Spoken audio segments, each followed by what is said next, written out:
আকাশবাণী খবর পড়ছি চঞ্চল ভট্টাচার্য। প্রথমে বিশেষ বিশেষ খবর। প্রধানমন্ত্রী আজ ভিডিও কনফারেন্সিং এর মাধ্যমে ৭১,০০০-এর বেশি প্রাপকের হাতে চাকরির নিয়োগপত্র তুলে দেবেন। কুয়েত সফর শেষে প্রধানমন্ত্রী দেশে ফিরে এসেছেন। নতুন দিল্লিতে সুপ্রশাসনের উপর আয়োজিত একটি জাতীয় কর্মশালার সূচনা হবে আজ। দেশজুড়ে আজ জাতীয় কৃষক দিবস পালন করা হবে। ব্রাজিলের দক্ষিণের গ্রামেডো শহরে এক বিমান দুর্ঘটনায় কমপক্ষে ১০ জন প্রাণ হারিয়েছেন। আসছে বিস্তারিত খবরে। প্রধানমন্ত্রী নরেন্দ্র মোদী আজ ভিডিও কনফারেন্সিং এর মাধ্যমে ৭১,০০০-এরও বেশি প্রাপকের হাতে চাকরির নিয়োগপত্র তুলে দেবেন। এই অনুষ্ঠানে তিনি ভাষণও দেবেন। সারা দেশের ৪৫টি স্থানে এই রোজগার মেলার আয়োজন করা হবে। কেন্দ্রীয় সরকারের বিভিন্ন মন্ত্রক ও বিভাগের চাকরির পরীক্ষার মাধ্যমে এইসব প্রার্থীরা নির্বাচিত হয়েছেন। কর্মসংস্থানকে সর্বাধিক অগ্রাধিকার দেওয়ার যে প্রতিশ্রুতি প্রধানমন্ত্রী দিয়েছিলেন, সেই অঙ্গীকার পূরণে এটি গুরুত্বপূর্ণ এক পদক্ষেপ। রোজগার মেলার মাধ্যমে নিযুক্ত যুবক যুবতীরা দেশ গঠনের কাজে গুরুত্বপূর্ণ ভূমিকা নেবেন। কেন্দ্রীয় স্বরাষ্ট্র মন্ত্রক, ডাক বিভাগ, উচ্চ শিক্ষা বিভাগ, স্বাস্থ্য ও পরিবার কল্যাণ মন্ত্রক, আর্থিক পরিষেবা বিভাগ সহ অন্যান্য দপ্তরে এইসব প্রার্থীদের নিয়োগপত্র দেওয়া হবে। প্রধানমন্ত্রী আজ নতুন দিল্লিতে বড়দিনের অনুষ্ঠানে যোগ দেবেন। ক্যাথলিক বিশপস সম্মেলন Catholics bishop conference of India এর আয়োজন করেছে। অনুষ্ঠানে প্রধানমন্ত্রী কার্ডিনাল, বিশপ এবং গির্জার প্রথম সারির নেতাদের সঙ্গে মত বিনিময় করবেন। তিনি এই প্রথম দেশের ক্যাথলিক চার্চের সদর দফতরের অনুষ্ঠানে যোগ দেবেন। কর্মীবর্গ, জন অভিযোগ ও পেনশন দফতরের স্বাধীন দায়িত্বপ্রাপ্ত প্রতিমন্ত্রী ডক্টর জিতেন্দ্র সিং আজ নতুন দিল্লিতে সুপ্রশাসনের ওপর আয়োজিত একটি জাতীয় কর্মশালার উদ্বোধন করবেন। বিভিন্ন মন্ত্রক ও দপ্তরের আধিকারিকরা এতে অংশ নেবেন।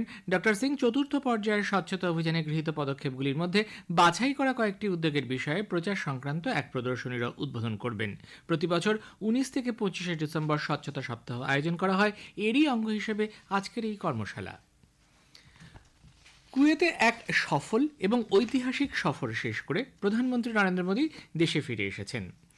এর আগে গতকাল কুয়েতের যুবরাজ প্রিন্স শেখ সাবা আল খালেদ আল আহমদ আল মুবারক আল সাবার সঙ্গে তিনি সাক্ষাৎ করেন। বৈঠকে প্রধানমন্ত্রী জানান, ভারত এবং কুয়েতের সঙ্গে দ্বিপাক্ষিক সম্পর্ককে একটি নতুন উচ্চতায় পৌঁছে দেওয়া হয়েছে।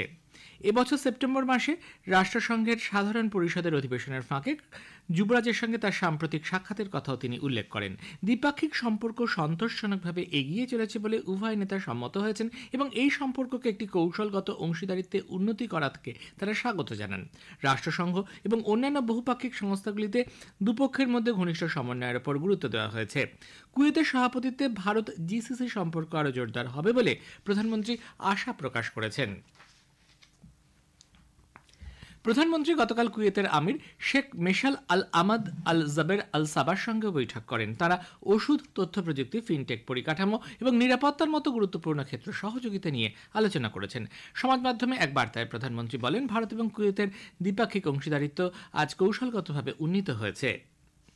প্রধানমন্ত্রী কুয়েতে ১০ লক্ষের বেশি ভারতীয় সম্প্রদায়ের মঙ্গল নিশ্চিত করার জন্য আমিরকে ধন্যবাদ জানান। আমির কুয়েতের উন্নয়নে বৃহৎ এবং প্রাণবন্ত ভারতীয় সম্প্রদায়ের অবদানের প্রশংসা করেন। প্রধানমন্ত্রী কুয়েতের ভিশন ২০৩৫ পূরণে গৃহীত নতুন উদ্যোগের প্রশংসা করেন এবং এ মাসের শুরুতে জিসিসি শীর্ষ সম্মেলন সফলভাবে আয়োজন করার জন্য আমিরকে অভিনন্দন জানান। গতকাল আরব উপসাগরীয় কাপের উদ্বোধনী অনুষ্ঠানে সম্মানীয় অতিথি হিসেবে তাকে আমন্ত্রণ জানানোয় তিনি কৃতজ্ঞতা প্রকাশ করেছেন। আমির প্রধানমন্ত্রীর অনুভূতির প্রতিক্রিয়া এবং কুয়েতে উপসাগরীয় অঞ্চলে একটা মূল্যবান অংশীদার হিসেবে ভারতের ভূমিকার জন্য কৃতজ্ঞতা প্রকাশ করেছেন। প্রধানমন্ত্রীকে কুয়েতের বায়ান প্রাসাদে আনুষ্ঠানিক সম্বর্ধনা এবং গার্ড অফ অনার দেওয়া হয়। কুয়েতের প্রধানমন্ত্রী শেখ আহমেদ আবদুল্লাহ আল আহমেদ আল সাবা তাকে স্বাগত জানান। এছাড়াও কুয়েতে সফরকালে তাকে সেদেশের সর্বোচ্চ সম্মান দ্য অর্ডার অফ মুবারক আল কবির সম্মানে ভূষিত করা হয়েছে। বিদেশ মন্ত্রক সূত্রে জানানো হয়েছে, এটি শ্রী মোদীর ২০তম আন্তর্জাতিক সম্মান। অর্ডার অফ মুবারক আল কবিরকে কুয়েতের নাইটহুড বলা হয়। বিভিন্ন দেশের রাষ্ট্রপ্রধানদের মৈত্রীর নিদর্শন স্বরূপ এই সম্মান জানানো হয়। প্রাক্তন মার্কিন রাষ্ট্রপতি বিল ক্লিন্টন, জর্জ বুশ, ব্রিটেনের বর্তমান রাজা চার্লসকে এই সম্মান জানানো হয়েছে। প্রধানমন্ত্রী এ মাসের 29 তারিখ আকাশবাণীতে মন কি বাত অনুষ্ঠানে তাঁর চিন্তাভাবনা দেশ বিদেশের মানুষের সঙ্গে ভাগ করে নেবেন। এটি হবে মাসিক এই বেতার অনুষ্ঠানের 117তম পর্ব। যে কেউ টোল ফ্রি নাম্বার 1800117800-তে তাদের মতামত ও চিন্তাভাবনা জানাতে পারেন।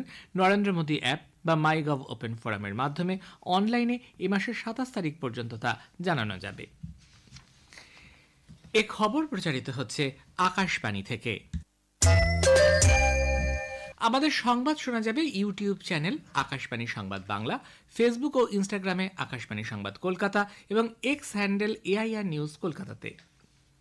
দেশ জুড়ে আজ জাতীয় কৃষক দিবস পালনের প্রস্তুতি সম্পূর্ণ। দেশের অগ্রগতি ও উন্নয়নে কৃষকদের অবদানকে সম্মান জানাতেই আজকের দিনটি পালন করা হচ্ছে। এটি খাদ্য নিরাপত্তা নিশ্চিত করা, গ্রামীণ অর্থনীতি যাতে প্রাণবন্ত থাকে এবং দেশের কৃষি ঐতিহ্য সংরক্ষণে কৃষকদের যে গুরুত্বপূর্ণ ভূমিকা রয়েছে এর মাধ্যমে সেটিও স্বীকৃতি পায়। কেন্দ্রীয় সরকার কৃষকদের গুরুত্বপূর্ণ ভূমিকার স্বীকৃতি দিয়ে তাদের আর্থসামাজিক উন্নয়নে সহায়তা করার পাশাপাশি সুস্থায়ীভাবে কৃষিক্ষেত্রের উন্নয়ন নিশ্চিত করার জন্য বেশ কিছু উদ্যোগ নিয়েছে।